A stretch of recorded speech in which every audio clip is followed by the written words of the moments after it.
ವಿದ್ಯಾರ್ಥಿಗಳಲ್ಲಿ ಅಂತಂದ್ರೆ ಒಂದು ಸ್ಪರ್ಧಾತ್ಮಕ ಪರೀಕ್ಷೆ ಅವರು ಮುಗಿಸ್ಬೇಕು ಅಂತಂದ್ರೆ ಹಳ್ಳಿಯಿಂದ ದಿಲ್ಲಿ ಅಂತಾರ ಅದು ನಿಜವಾಗ್ಲೂ ಸರಿ ಇದೆ.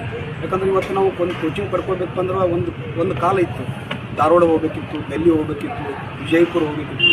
ಸೊ ಇವೆಲ್ಲವೂ ಏನಂತಂದ್ರೆ ಮನದಲ್ಲಿ ಇಟ್ಕೊಂಡು ಬಿಟ್ಟು ಅಂತಂದ್ರೆ ಬೇರೆ ಕಡೆಗೆ ಏನಂತಂದ್ರೆ ಪರಸ್ಥಳಕ್ಕೆ ಹೋಗಿ ಅಂತಂದ್ರೆ ಅಧ್ಯಯನ ಮಾಡೋದು ಭಾಳ ಕಷ್ಟ ಐತೆ ಅಂತ ತಿಳ್ಕೊಂಡು ಅಂತಂದ್ರೆ ಈ ಒಂದು ಸಂದರ್ಭದಲ್ಲಿ ಏನಂತಂದ್ರೆ ನಮ್ಮಲ್ಲಿ ಏನಂತಂದ್ರೆ ಈ ಒಂದು ವಿಚಾರವನ್ನು, ಈ ಒಂದು ಕಲ್ಪನೆಯನ್ನು ನಾವು ಜಾರಿಗೆ ತೊಗೊಂಡಿದ್ದೀವಿ ಅಂತಂದ್ರೆ ಹಳ್ಳಿಯ ಗ್ರಾಮೀಣ ಪ್ರದೇಶದಲ್ಲಿರ್ತಕ್ಕಂಥ ವಿದ್ಯಾರ್ಥಿಗಳಿಗೆ ಅನುಕೂಲ ಆಗ್ತೈತಿ, ಎಲ್ಲ ಸ್ಪರ್ಧಾರ್ಥಿಗಳಿಗೆ ಅಂತ ಅನುಕೂಲ ಆಗ್ತೈತಿ. ಮುಂದಿನ ನಿರ್ಮಾಣಗಳಲ್ಲಿ ಸರ್ಕಾರಿಗಳು ಅಂತಕ್ಕಂಥದ್ದು ನೌಕರಿ ಅಂತಕ್ಕಂಥದ್ದು ಕನಸು ಏನೈತಲ್ಲ ಅದನ್ನು ಮನಸ್ಸು ಮಾಡಲಿಕ್ಕೆ ಅಂತಂದ್ರೆ ಒಂದು ಸಾಧ್ಯತೆ ಅನ್ನೋ ಒಂದು ಆಸೆಯನ್ನು ಇಟ್ಕೊಂಡಿದ್ದೆ ಅಂತಂದ್ರೆ ಇವತ್ತು ಗೋಕಾಕ್ ನಗರದಲ್ಲಿ ಅಂತಂದ್ರೆ ಒಂದು ಕದಮ್ ಅಂತಕ್ಕಂಥ ಕೋಚಿಂಗ್ ಸೆಂಟರ್ ಅಂತಿದ್ದಾರೆ.